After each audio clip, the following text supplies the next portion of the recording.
Crystal Ball College Football. I'm your host, Grayson, and today we're going to preview Baylor versus Oklahoma this weekend, a big matchup in the Big 12 and an underrated matchup in the Big 12 as well. Both these teams trending in the right direction after winning 2 straight games. Baylor most recently went on the road, knocked off Texas Tech 45-17 in Lubbock. And on the flip side, Oklahoma went to Ames and knocked off Iowa State 27-13. This was coming after an Oklahoma bye. So Oklahoma pretty fresh right now. They had their bye week, went to Ames, got a win there. Baylor, on the other hand, has played quite a few games in a row. They had a little bit of a lull in there with 2 losses to Oklahoma State and West Virginia. But then Kansas and Texas Tech have kind of gotten the Bears back on track. So yeah, let's talk a little bit about those performances. Baylor went on the road. They forced 5 turnovers. It was dominant. They ran all over Tech. They really just controlled the tempo of the game, right?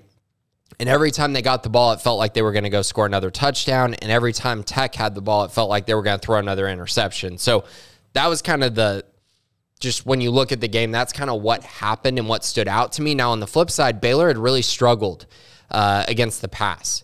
Their secondary had really struggled just kind of leading up to this game. West Virginia threw all over them. Oklahoma State did as well. Even Kansas had some success late. But you saw a Baylor team that was much more focused and much better in the secondary. They created a pass rush for the first time this year. So things might be trending in a pretty good direction for the Bears. On the flip side, Oklahoma knocked off Iowa State 27-13 off of the bye week. One of the best defensive performances of the year for the Sooners. Now, it was against a very bad offense, but they played really well, right? They were able to stop the run. They were able to control the tempo of the game. They were able to run on Iowa State, which is pretty impressive. Iowa State's got a good run defense. They got a good defense in general. But my biggest takeaway was Oklahoma's progression on the defensive side.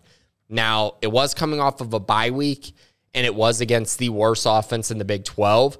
So take that with a grain of salt. But I will say they looked better. They were flying to the football more. They created 3 turnovers. They seemed to be playing faster. And I think that's a sign of just being, in Brent Venables' program for a little bit longer than they had been, kind of learning more, coming off the bye week, learning more, getting a scheme that worked for them.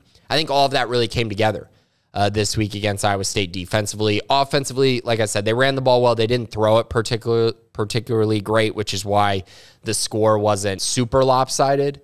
But in general, a very nice performance and 2 teams trending in the right direction for this game. So my biggest thing that I'm looking at for this is I don't think we quite know who Oklahoma is.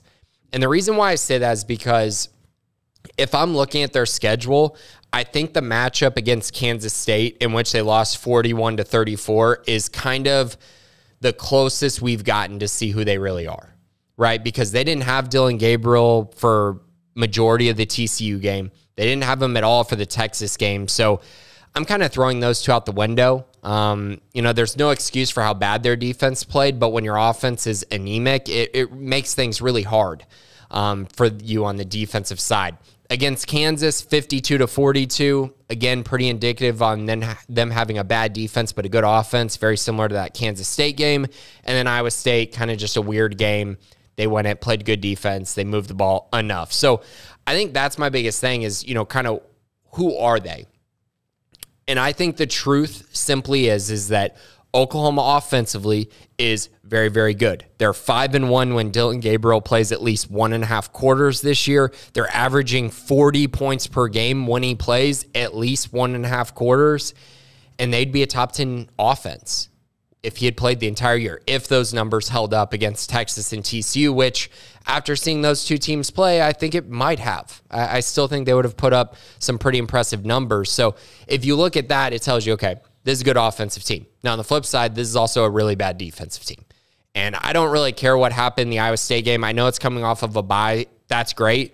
It doesn't change the fact that they are 119th in run defense, and they give up 190 yards per game on the ground. And they're about to face a team that is extremely efficient running the football, and that's going to be a bit of a problem, right? So OU, 114th in the nation, 190 per game. Baylor's averaging 201 rushing yards per game, 24th in the country. Even deeper than that, Baylor is 4-0 when it runs for more than 170 yards. And in those games where they've ran for more than 170 yards, they're averaging 47.75 points per game in those 4 games. If you do not stop Baylor from running the football, and if you allow them to get to that 200-yard mark, which Oklahoma has consistently done, you're going to be in for a world of hurt, an absolute world of hurt. And the problem is Oklahoma hasn't faced a run offense like Baylor's outside the Kansas State game. And in that Kansas State game, they got ran over. They gave up 275 yards rushing. They gave up 361 yards to TCU, 296 yards to Texas, and 165 yards to Kansas. They've gotten ran over. They've absolutely gotten ran over, and now they're facing this Baylor team who can do this to you. Now, on the flip side, let's say Oklahoma had a revelation. They played really good against Iowa State. Maybe they've just turned a corner off of the bye week. That would bode really well for them, because when Baylor runs for less than 170 yards this year, they're only averaging 29 points per game. This is the key to the game. That is a massive difference. That's nearly a 20-point difference in just like how many yards are you going to give up on the ground. Plain and simple. Now, on the flip side, there are some other areas to attack, right? Oklahoma, the 90th pass defense in the country, so they can give up some yards through the air. They're susceptible there as well. It just has not been a good year in general, but I do think the run game is going to be the most important thing for Oklahoma. Now, on the flip side, Baylor is going to want to stop Oklahoma from running the ball. Because for the Sooners, they're 4-1 when they run for at least 182 yards, with the only loss coming to Kansas State in that trend. The issue for them is Baylor has the 22nd ranked run defense in the country, which is the best the Sooners have faced all season long. They're only giving up 113 per game. So in my eyes, I think it's kind of this. Baylor, I think, is going to get to 200 yards rushing. I don't think Oklahoma's going to be able to stop them from doing that. On the flip side, I don't think Oklahoma's going to be able to get to their 182 yards rushing against Baylor. That doesn't bode well, right? Except for one thing and one X factor, and that's Dillon Gabriel. So Baylor played really well this past week, right? They were able to force turnovers on Baron Morton. They were able to get after the quarterback for the first time all year. They were able to really stifle a passing attack for the first time all season. So once again, is that a trend? Is that an anomaly? Is that what is that?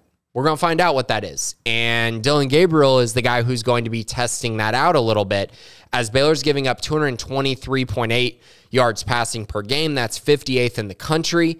Dillon Gabriel is a guy who's shown flashes. He's thrown for over 400 yards in a game. He has had, games where he's got 300 yards passing. So he can exploit a secondary that is not playing well, and he has receivers who can exploit as well. When you look at Marvin Mims, Theo East, Braden Willis, Jalil Farouk, I mean, they have guys, right, who can attack Baylor's secondary. And they also have a good run game with Eric Gray, who's also a very good pass catcher as well, which is something to pay attention to, because Baylor has had trouble tackling running backs in the open field. That could be something to keep an eye on as Eric Gray continues to play better and better as the year goes on. So as I look at this matchup, again, I think that Baylor's going to be able to run the ball. I don't think Oklahoma's going to be able to run the ball to the extent they want to. So I think it all comes down to how well does Dillon Gabriel play, and how many yards does he throw for, how many touchdowns does he throw for, how many interceptions. It really all comes down to him and how efficient he can be moving this offense, because if he plays his best, it's going to be very hard for Baylor to beat Oklahoma in Norman. So the Sooners are a 3.5-point favorite going into this one. The over-under is 57.5. Frankly, I'm surprised that Oklahoma is favored. If I were to put a line on this, I would actually probably put Baylor minus 3. I think Baylor's a better football team in this instance, and I also think it's one of those things where Oklahoma's weakness can be exploited by the Baylor offense repeatedly. So just something to think about there. I'm going to take Baylor. In this one, I'm also going to take the over. I think it goes over 57.5. I think this game will be played maybe in the 30s. So something like, 38 to 30, 37 to 30, something along those lines. But I expect Baylor to get the win. But I think it'll be a fun game. I think it'll be a relatively close game. And I think you're going to see those signs of improvement from Oklahoma from week to week. I just think this Baylor team is a little bit better. So stay tuned. I'll have more later this week, including my best bets on Friday. But thanks for listening to Crystal Ball College Football.